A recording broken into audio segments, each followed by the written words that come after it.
got a little project. This is, they call it a spider web block, and it just uses a bunch of different strips that you cut with a 60-degree triangle. But what often happens is the strips warp, and so you sew them all together and you end up with this little almost rainbow effect, and that makes your accuracy inaccurate.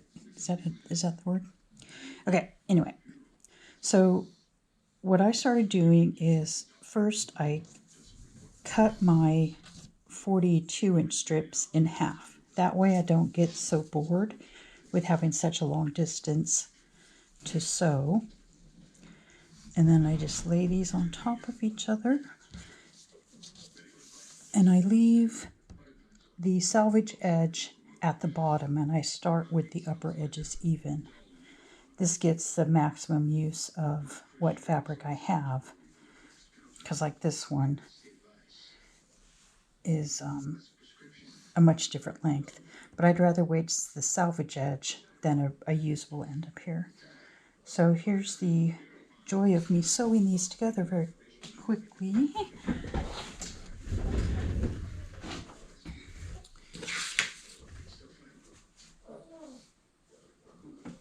Or slowly, as the case may be.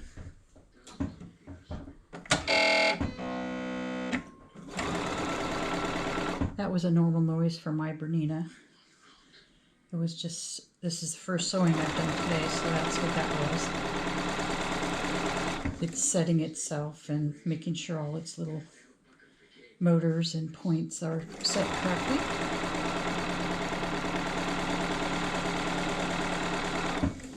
And I'm letting my feed dogs pull the fabric through the machine. I'm not pushing or pulling on these strips at all.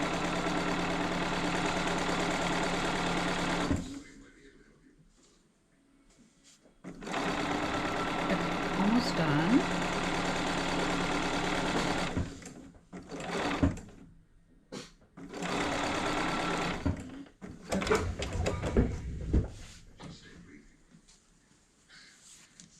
So I lay this back out in the order I started it, and I'm going to flip this strip back this way, and I'm just going to finger press it. This helps me avoid some of the distortion that happens and allows that fabric to stay down when I sew on the next one. So again, starting with the top of the fabric here so I can make it as even as possible. And this one you can see the strips are almost the same length, but I'm leaving that selvage edge at the bottom.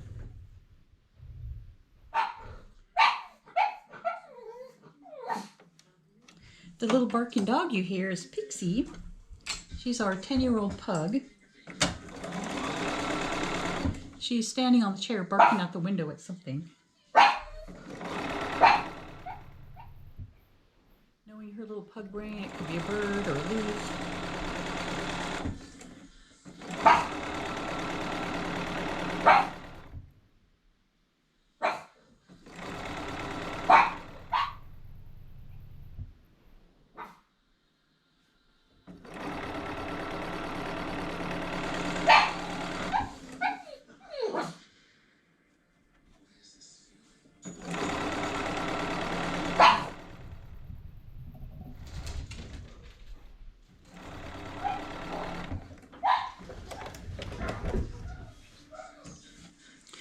I lay this down again with my strips. I'm going to flip this one open and I'm going to make sure that seam is pointing away from me, and just again finger press it down so I can keep going with the next one. Okay. This is another strip that doesn't have a selvage on it for some reason, but I'll start at the top anyway. And you can absolutely strip piece these, so you don't have to do it individually like I'm doing. Strip piecing just means I'm taking 2 strips at a time, putting them back on the table, and then just grabbing the next 2 strips, and I'll cut them apart and lay them back in order later.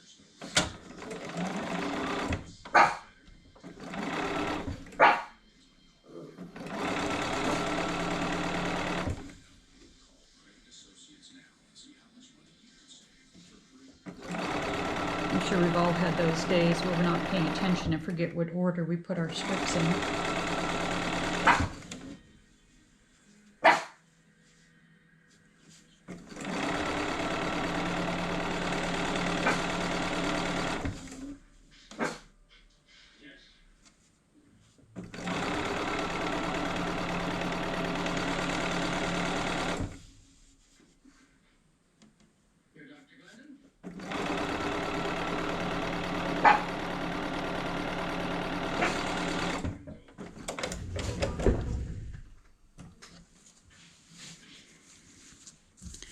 So next strip, just going to finger press it.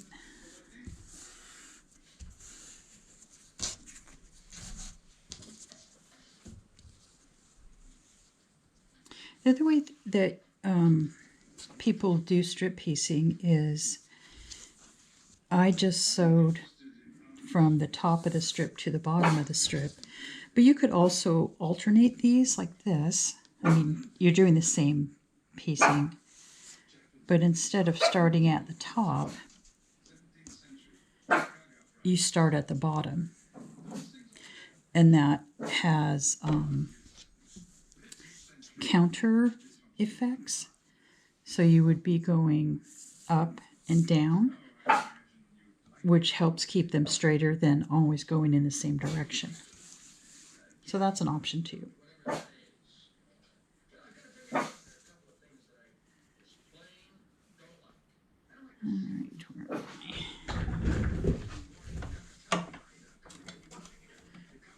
I recommend using Best Press or starch or any of those fabric stiffener just to keep your strips more stable when they're sewn. That will help also. Also, pressing in an up and down motion instead of back and forth will help.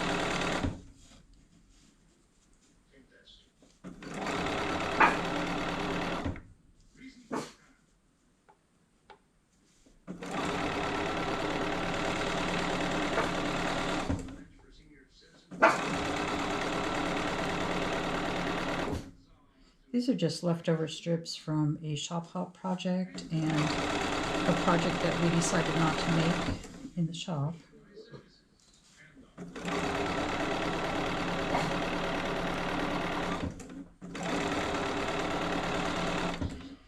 And this little topper spider web ends up to be about 30 inches from edge to edge, so it's nice for a table topper or for a few drinks.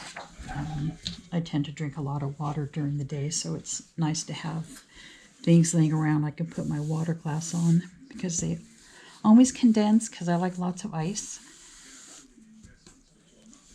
Just